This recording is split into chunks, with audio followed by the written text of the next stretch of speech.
Good morning, Mets fans. Welcome to a Friday edition of Driving with Mr. Met. I am Mr. Met, and I'm excited, people. 7 straight wins for the New York Mets. After yesterday's completion of the sweep, their second straight sweep, taking all 3 games in the south side of Chicago from the White Sox. After taking 3 straight from the Pirates, who they play again tonight. Mets now 2 games under 500. Bold prediction. That's not going to be an under 500 record for very long. Yes, Sunday, the New York Mets are going to be 1 game over 500. I'm going to talk about that and more on today's show.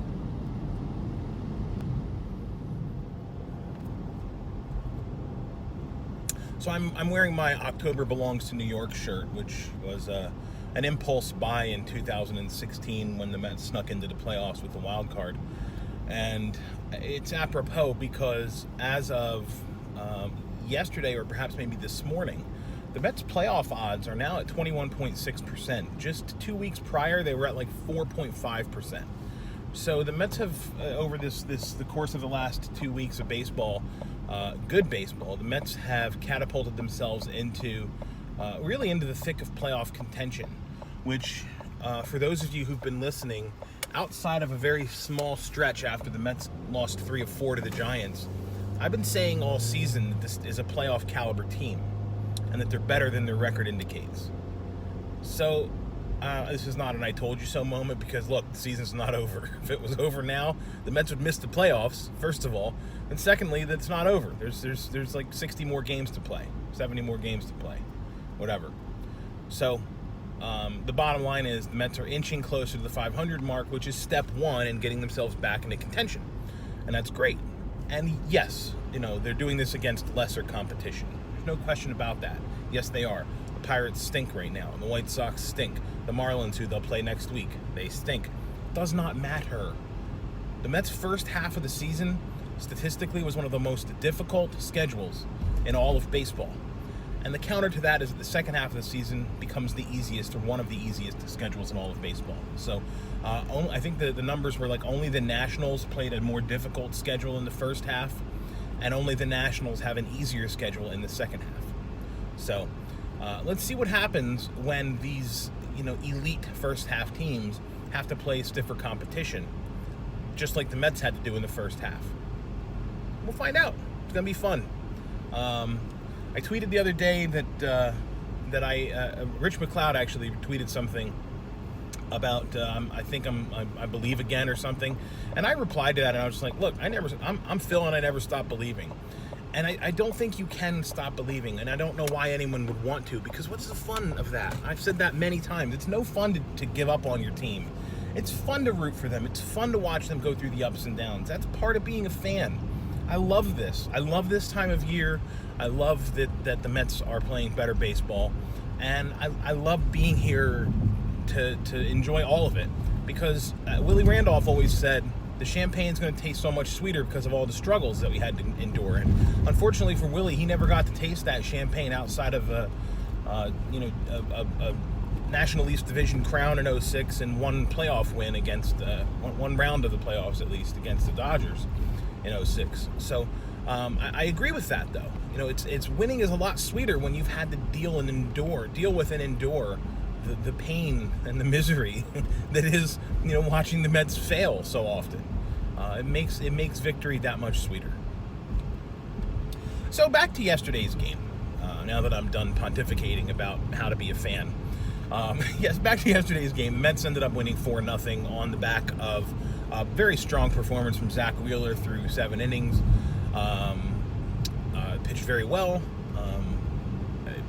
I don't remember how many strikeouts he had, but he was in control the entire game. His curveball was lights out deadly.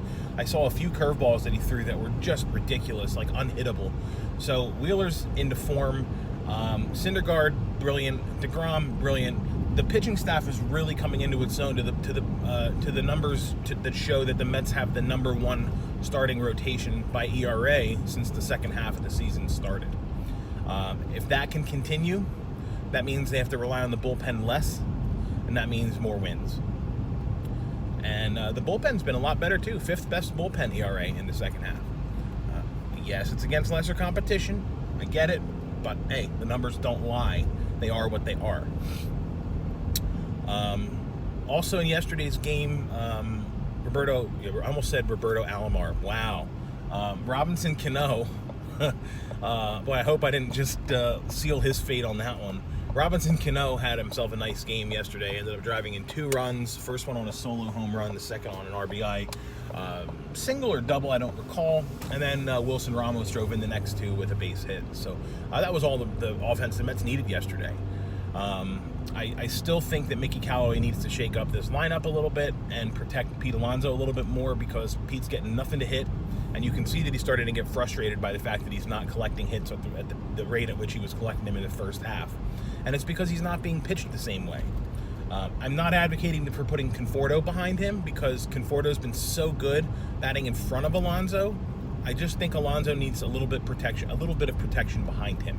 And I think J.D. Davis is the guy to go with right now. He's the hot hand, either him or Rosario, honestly. So, speaking of Rosario and his performance yesterday, he played a really nice game in the field. Sparkling defense. He is improving every day. He's 23 years old. The people that think that we need to give up on him are out of their minds. And we need to let Rosario grow into that position, because he is going to be an all-star there. He is going to be an all-star there. He's turning into the type of hitter that he was said to be turning into, and he will develop into the type of fielder that he was expected to be. So let's not give up on him at shortstop. I'm saying that for the 19th time now. And you watch him play, and you watch him get to balls and the range that he has, it will improve. His instincts will improve the more he gets to play that position. So that's yesterday, and that was the wrap-up of that series with the White Sox. From here, I mentioned the Mets head to Pittsburgh to play a 3-game set with the Pirates this weekend. Steven Matt's on the hill tonight for the Mets. Marcus Stroman, the new number 7 for the Mets, makes his debut with the team tomorrow. And then DeGrom on Sunday. No, DeGrom or Syndergaard? Let me think. Syndergaard, sorry. Syndergaard on Sunday. Yeah, that sounds right. Anyway, like I said, these are winnable games. This series is winnable, and if the Mets can sweep another series and bring their winning streak to 10, then guess what? Their record is 53 and 52. I'm sorry, 56 and 55. So that puts them a game over 500, peeps. Like I said, very doable. As for me, over the next week, I will be MIA on the video front more likely than not. I am on vacation next week, not traveling for work. Going to the beach with the family next week, so we'll be more likely than not recording any videos next week. So that means I will not get to celebrate the Mets going over 500. It means I will not get to celebrate the Mets creeping into the second wild card spot. At least not until I get back on August the 12th, which will probably be the next video. Now, that does not mean I won't be watching the games or listening to the games or at least following the games. It also doesn't mean I won't be commenting on the games. So if you are missing Mr. Met in my video absence, you can always follow me on Twitter. I will be active there at Mr._Met. I also have a blog where I will put some thoughts down. It's mostly just a place where I share these videos for people who used to follow me on Facebook, and I'm not on there anymore, so I threw them up there on a blog for people to be able to get to them more easily. But I'll have that link both on my Twitter page and in the comment section of this video below. Or the description for this video below, rather. So, that'll wrap it up for today. That'll wrap it up for this week. And that'll wrap it up for the next, I guess, 9 days, 10 days. Jesus, by then the Mets could be 7 games over 500. We may never lose again. That's the kind of attitude we need to have, because this is a winning team. I'm going to go back to Moneyball. Billy Beane walks into the clubhouse after shaking things up, and he says, "You may not look like a winning team, but you are one." The Mets are a winning team. 2019 Mets are going to continue to make noise down the stretch. Mark my words. Thanks for watching, everybody. Have a great Friday. And as always, let's go Mets.